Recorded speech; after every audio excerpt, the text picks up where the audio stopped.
Everybody, Grimble here. Welcome back to the channel. Today I'll be starting my journey with the second season of My Adventures with Superman, and I couldn't be more excited.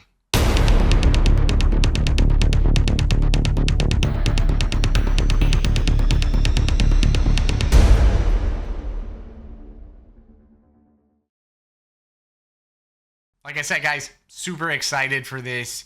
The first season was fantastic. There were so many things they just did right in that season. I couldn't have been happier with the way they developed the characters, from, of course, Clark Kent and his dichotomy as Superman and Clark Kent, and adding in that third version that I always say is there of Superman, in that there's the Clark Kent that is at the Daily Planet, which is a disguise because he's sort of hiding the fact that he has powers and being, awkward around people.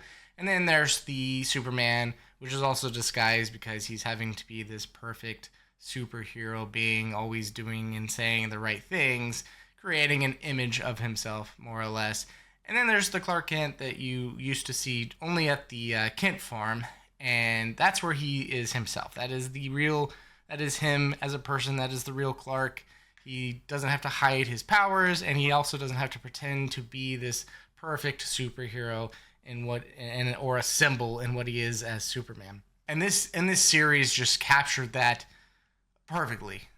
Honestly, I don't think I would change a single thing of that first season. So thrilled with it, and I am very excited for this upcoming season. This show, guys, it had me laughing hysterically. Every character had their funny moments throughout the entire season, and every character had their dramatic moments throughout the entire season as well. I had rarely get choked up in shows, especially animated shows, but this one got me. This one got me to tears. If you saw especially the episode 9 reaction of the first season, if you haven't seen it, go check that out. I pretty much lost it. I don't know how visible it was on the camera, but there were definitely tears coming down my face in that episode. It was really hard to hold back.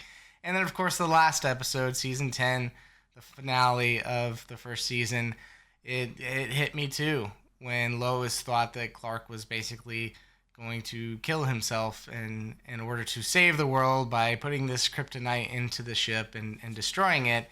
And it felt like she was saying goodbye to him. And those emotions, the voice acting, I don't think I credited the voice acting enough in the first season. I really should have, because they did a phenomenal job across the board. All of them have killed it. They all bring such a great element to each of their characters.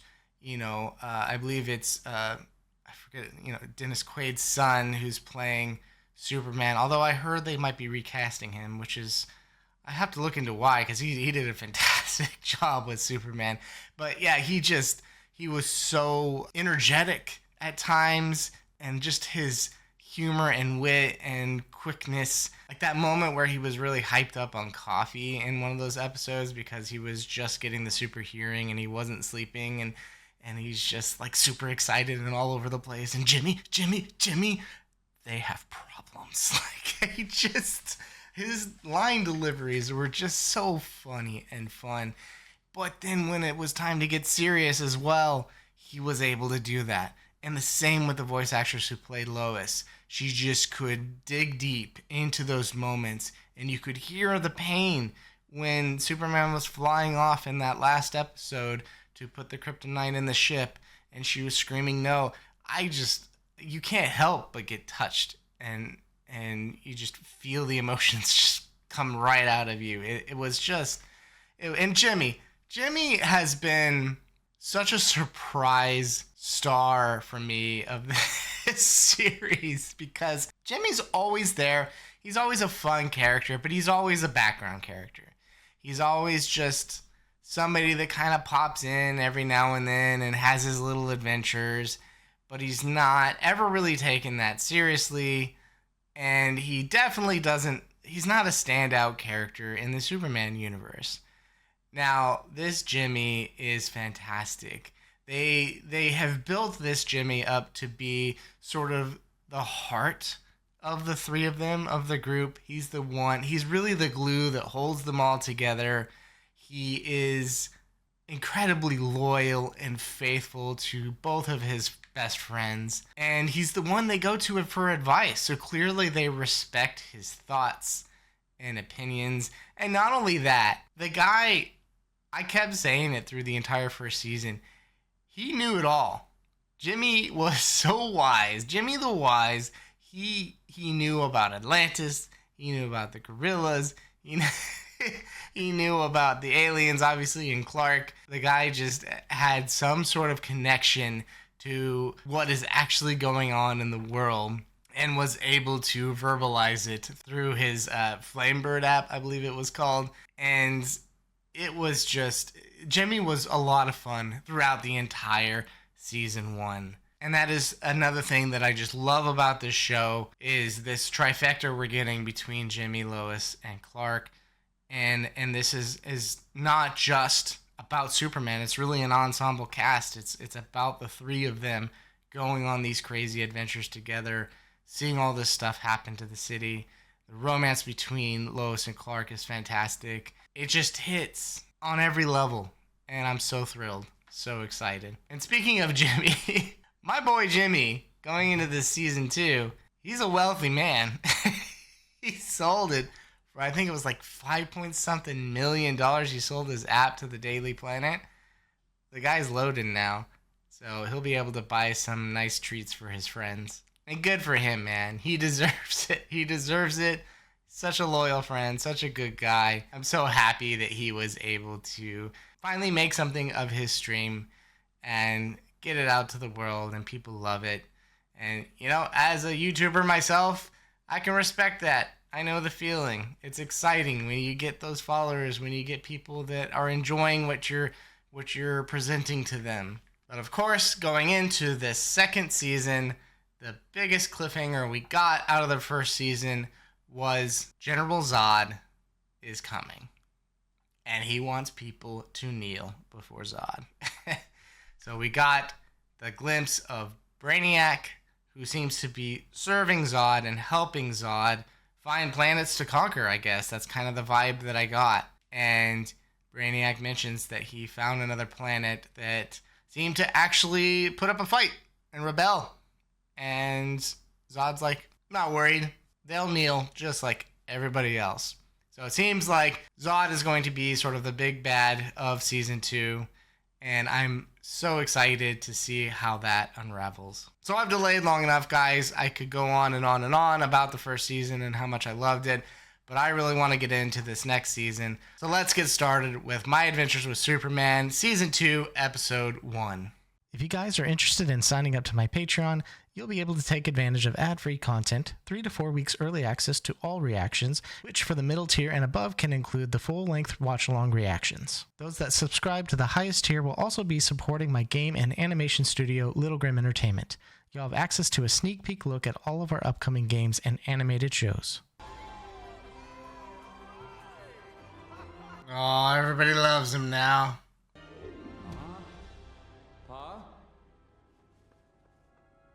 Oh. Okay. Oh, this is a dream. Am I not your son? Am I not human? No. You're not their son. I think we kind of established that last season. Hello, revenge you. There is another like you, but we are running out of time. Aww. It's good to hear Jason actually speak English now. He wakes up like this a lot. Wait, she's still in this office? I thought she had her own desk now. Aww. Got the coffee? Love you, Clark. Aww. The number you have dialed has been disconnected. Oh, the morning pitch meeting. I'm late!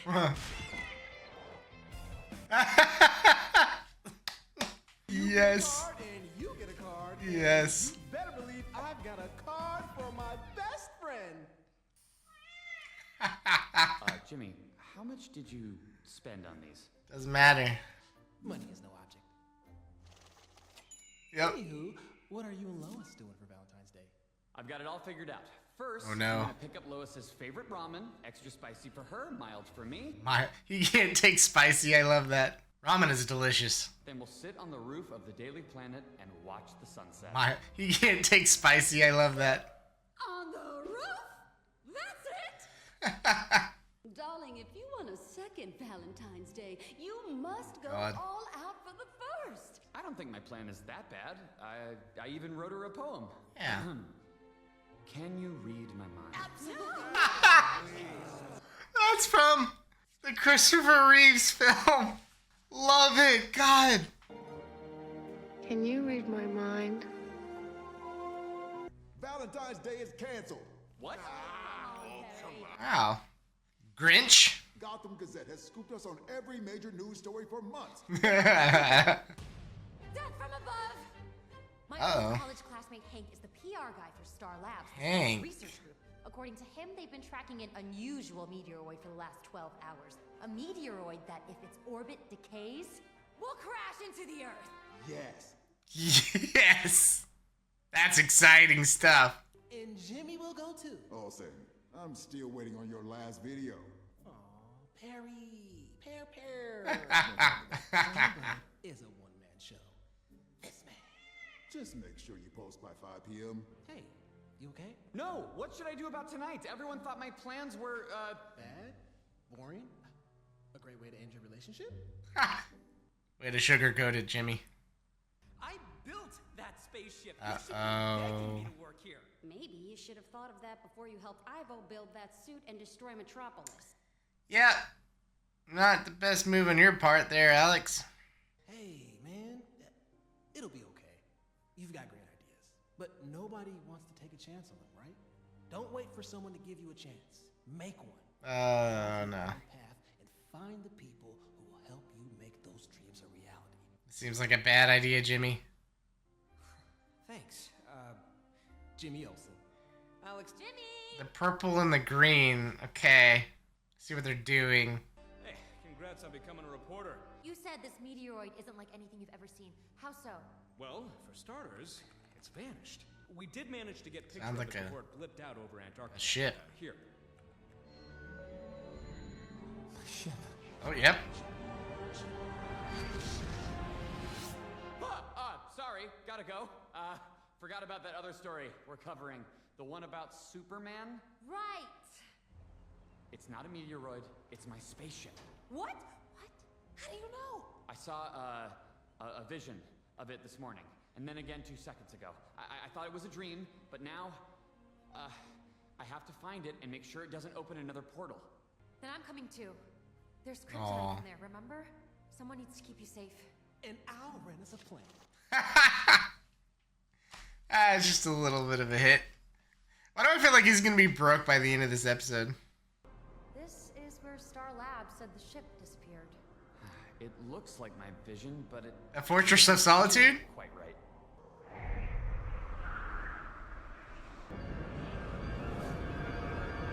Jor-el. Hey. But how? Oh, wait! How did I get in here? You! But how? What's happening? Tell me what's going on. Yeah, Right now. Duh. right now.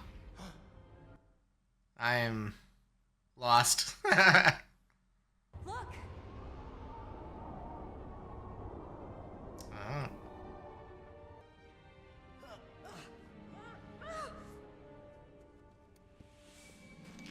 Oh shit!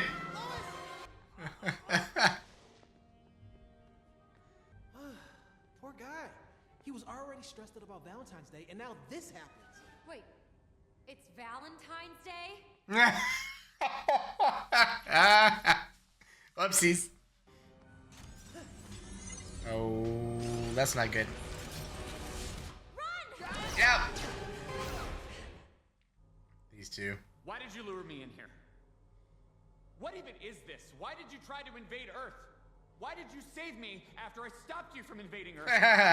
And why did you send me here in the first place? Which question would you like me to answer first? You can speak English now? The translation program needed time to learn your language. In life, I was Jor-el, your father. In life? I am a program containing a scan of your father's mind. It's what I tried to explain to you when you first unlocked the ship. And then you buried me and refused to speak to me for over a decade. Krypton was about to be destroyed. Backstory time, alright. Conquered and spread across the stars like a disease until we found an enemy we could not defeat. And it was clear no one would survive. Interesting. They weren't peaceful. Your mother and I sent you away to save your life. The ship you saw was a dead remnant, an unmanned ghost ship running on autopilot. The Kryptonians aren't coming back? The Kryptonians are dead. You are the last of us, Kal-El. Not quite. You and your cousin. Cousin? Jor-El, my brother, and your cousin, Kara. Wow. We're getting Supergirl. You are the only two Kryptonians in existence. It's odd, though. Does he not know? Oh. We're running out of time.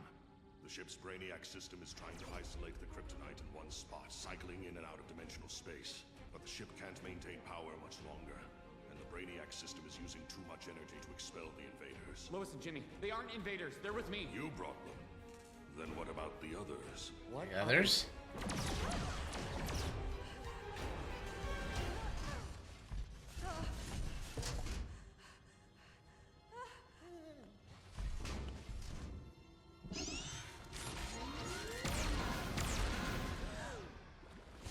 The coast is clear, General. Uh-oh.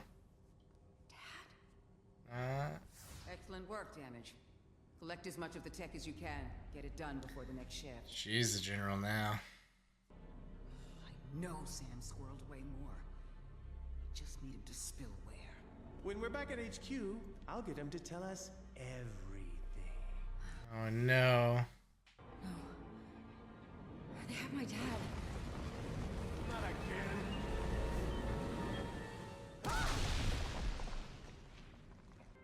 Uh-oh.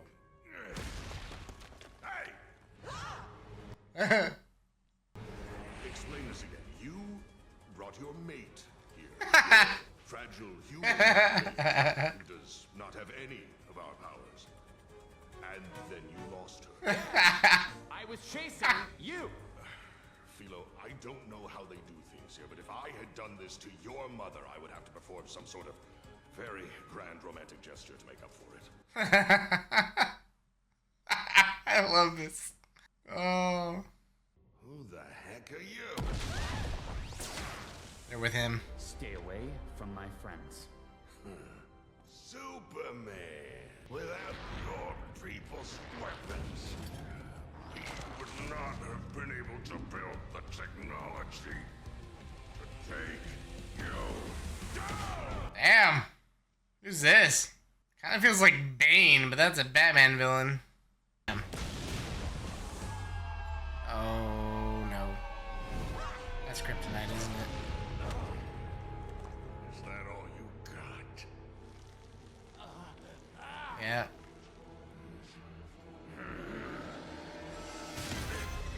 Oh. Oh, because the kryptonite. Yeah. Oh no. They're gonna find out about it. Something that just took down Superman. Get it!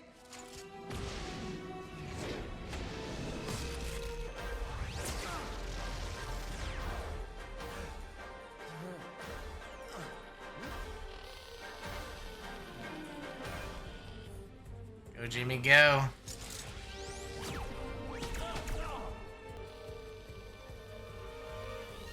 Well, they brought that. I guess that was a good idea.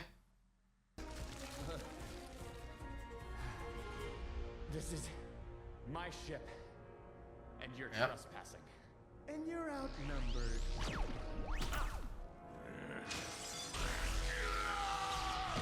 Not anymore.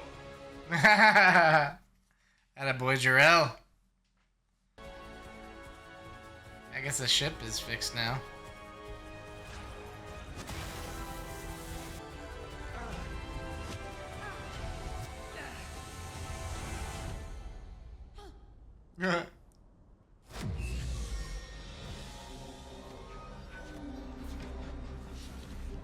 This is where we get it.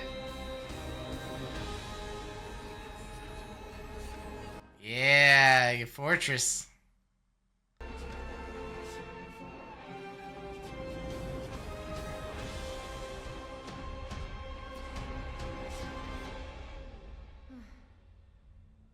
No! I forgot to post on Flavor. Take the plane. I'll wait with Clark. Do you even know where the plane is? Do you even know where you ended up? Jor-el. Father. What's happening? The kryptonite is destroying what little of me remains. This is goodbye, Philo. You said my cousin is out there. Kara. Where? I don't know. This ship's communication beacon was destroyed, but there is another. Find it, and use it to find Kara. Kal-El. Clark. Oh. My boy. You have turned your power into a shield for the helpless. You have filled your life with love. You are more than I could have ever hoped for. And maybe one day, you'll forgive me for leaving you again. Oh. Lois, does it ever bother you that I'm not human? Does it ever bother you that I am? Touché. You are perfect the way you are. Hold on.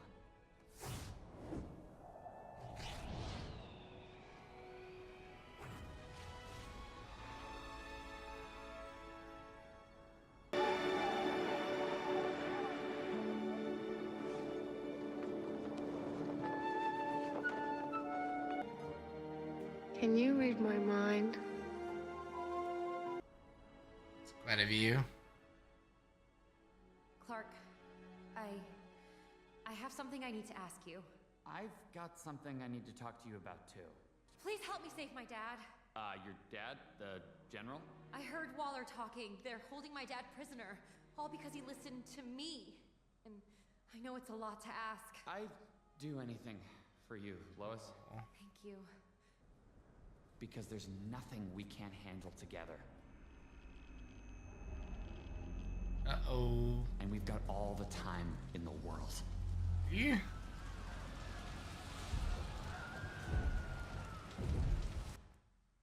Yep. Alright guys, that was the first episode of Season 2 of My Adventures with Superman, and it did not disappoint. It was a lot of fun. It continued to build on all the things that happened in the finale of Season 1. So, of course, we got more information about finally kind of what happened to Krypton in this version of the Superman story. And it does seem like the Kryptonians were a very warrior type of race. I got I got sort of like Saiyan vibe from them, like in Dragon Ball Z. You know, the Saiyans were sent out and they went out to conquer and dominate planets and all that. And it did seem like they were a race that would go out and try to conquer places and conquer worlds. And that is very different from the Kryptonians that we have known in the past. You know, Kryptonians in the past were very just scientific. They were very advanced in their technologies, but they were peaceful people, with the exception of some like Zod, who was not so peaceful. And that, especially with Jor-el, right? Jor-el was a leading scientist. He was a very peaceful person and didn't agree with the sort of world views and dominating power that Zod wanted and thought Kryptonians should have. He was very much against that, and very much a pacifist in a lot of ways. But this, I can't, you know, it's hard to tell. Hopefully we'll get a little bit more insight into that, because it was just a very brief moment, but it did sound like Kryptonians, by default, were out there conquering worlds, and then they eventually came to a world where they couldn't handle the one they attacked, and they ended up beating them. Now, I'm wondering if they're going to spin that, and the person they're talking about that they weren't able to defeat was Zod, because he mentions that Kal-El and Kara are the only Kryptonians left in existence. And if Zod is around, that shouldn't be the case. And either Jor-el isn't aware that Zod is still alive and around, or in this version, Zod is not Kryptonian. And he is some other race of beings, of people, and maybe he's the one that they came across that beat them and they couldn't defeat, and eventually wiped out all the Kryptonians. And now he's going to come and do the same thing to Earth, because Earth has essentially challenged him by defeating the robots, yada, yada, yada. So that also could be where this is heading. I'm not entirely sure. And that would be really different if they went that route, because Zod is one of those Kryptonians normally that has all the same powers that Superman has. And it would just, I don't know that it would be a bad change necessarily. It would just be different. So, and maybe I'm off. Maybe that's not what's happening and he is still a Kryptonian. And like I said, Jor-el just isn't aware that he's still alive.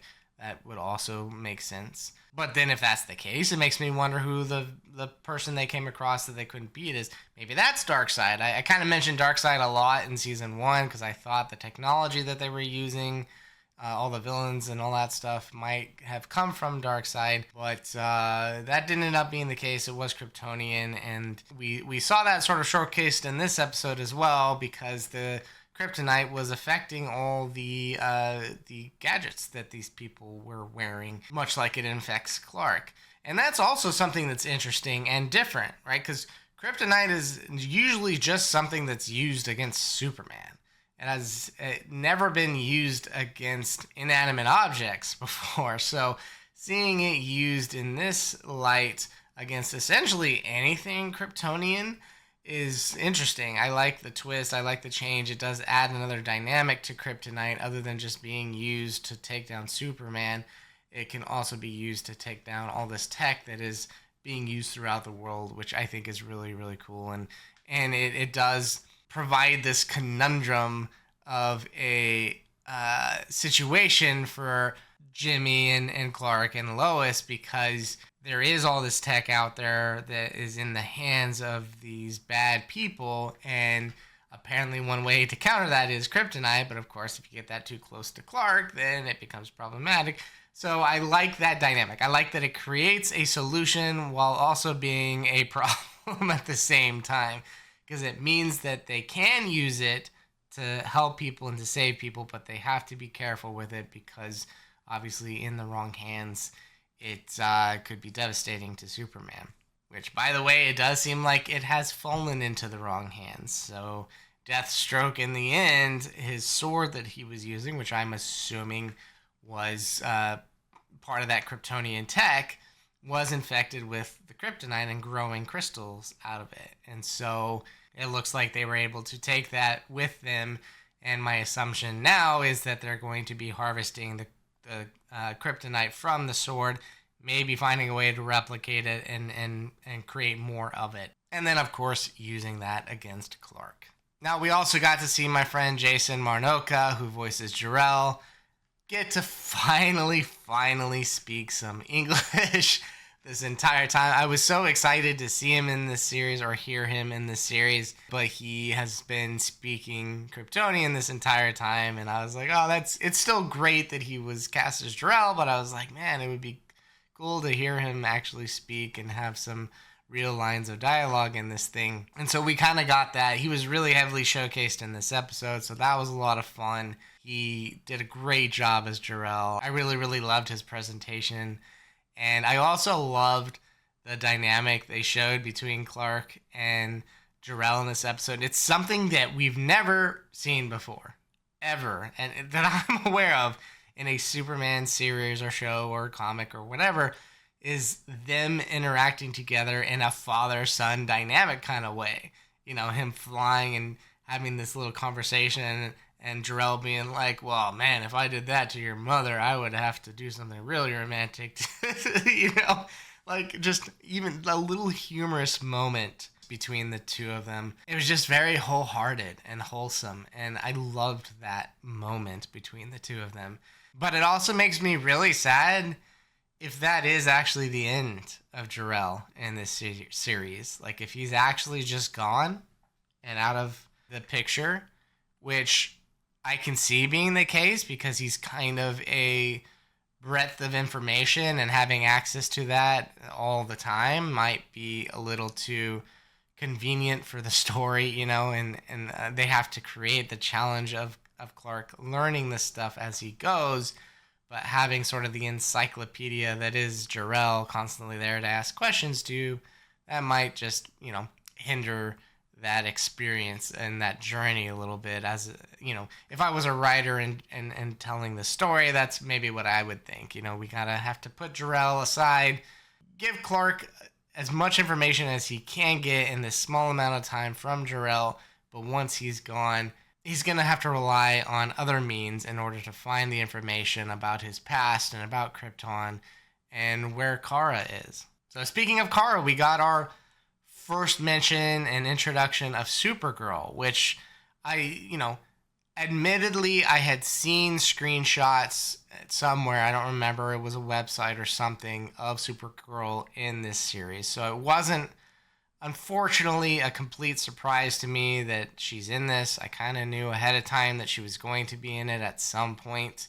But it was interesting to see how that was presented, how it was revealed that she is here. She does exist. And I'm a little also confused because it seems like they sent her off as a baby as well. And normally with Kara, what I do like about the original traditional story with Kara is she was sent off and protected as a older, like, teenager. And she's sort of frozen in time. You know, the process that they used to keep her safe, she was basically frozen, and so her body didn't really age, and her mind obviously didn't really age because she was just frozen in there and didn't experience anything new this whole time. So when she was frozen, Clark was a baby, and she was a teenager. So she is technically older than Clark, but by the time she is unfrozen and comes to Earth, Clark is now an adult and she's still that teenager. So all of a sudden that sort of, there's that role reversal, right? Where she was the oldest one, now she's not the older one, and Clark is the one that's the adult and teaching her the ways of Earth and things like that.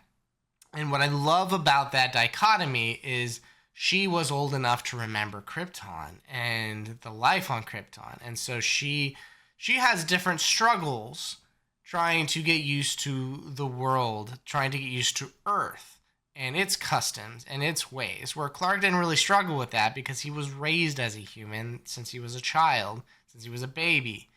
And so she has a little bit of a different struggle with that. And I like that dichotomy. Plus, she's also one of those outlets that Clark has to ask questions about Krypton and what it was like, and what was his mother like, what was his father like. You know, those sort of things could come from Kara. But I'm all that to say that in this series, when they showed the glimpse of her, she was a baby, as they were talking about her getting sent away.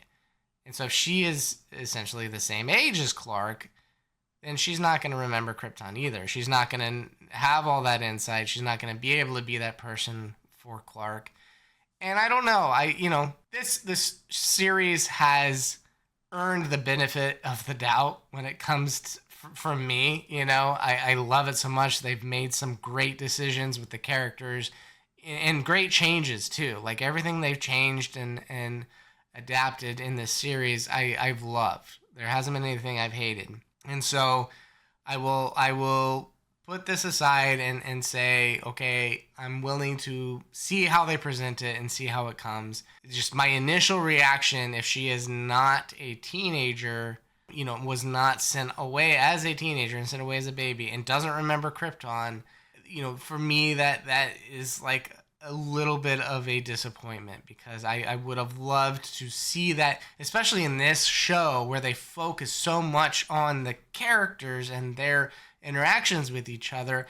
They could really explore in a little bit more detail than they ever have before that dynamic between Clark and Kara, where she remembers Krypton and he does not. And maybe I'm getting ahead of myself. Maybe that is going to still be the case. I don't know. We'll find out as we get there. But yeah, that's just something I was thinking about as I was watching the show, and I noticed that she was a baby in whatever pod she was sent off in.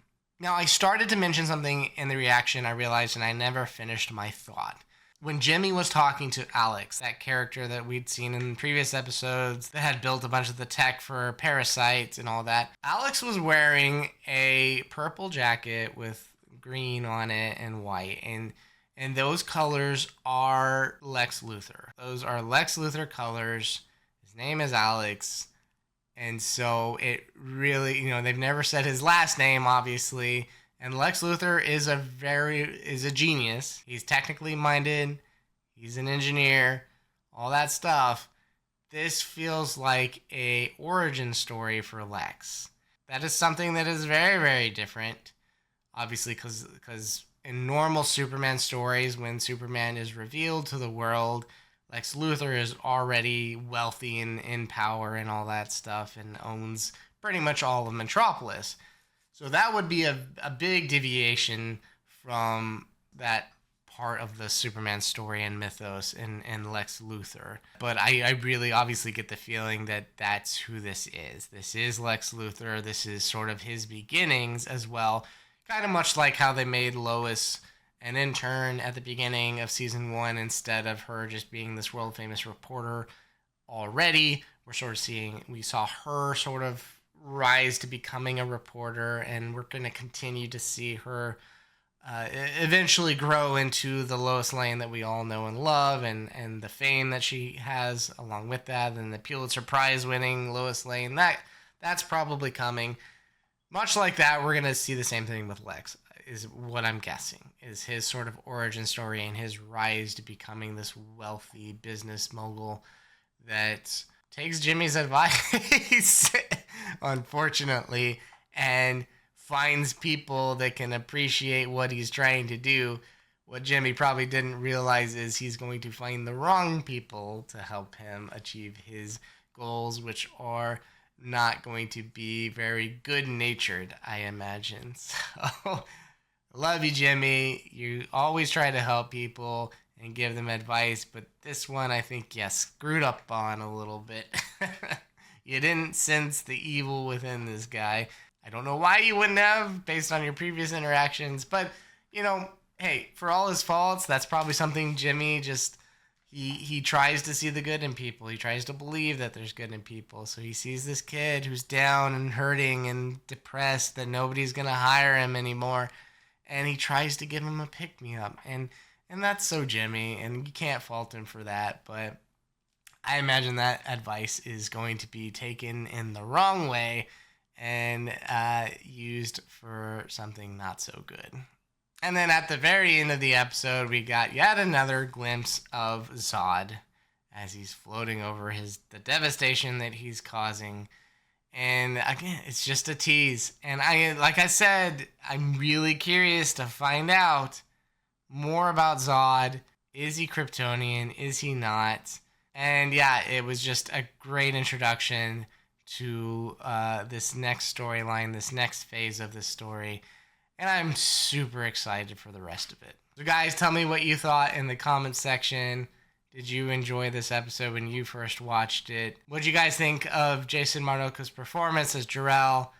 Like I said, I think he did a fantastic job. I know I'm a little biased because he's a friend of mine. He's somebody that I know and I've worked with before.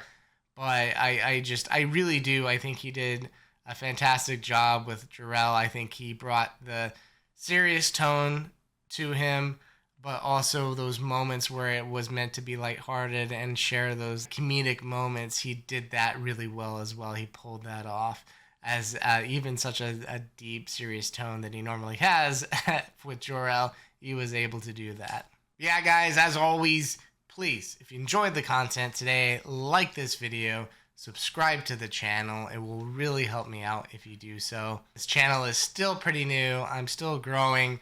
So the likes and subscriptions really help boost the visibility of my channel and get it out there so that more people can also watch and enjoy the reactions, as hopefully you guys are as well.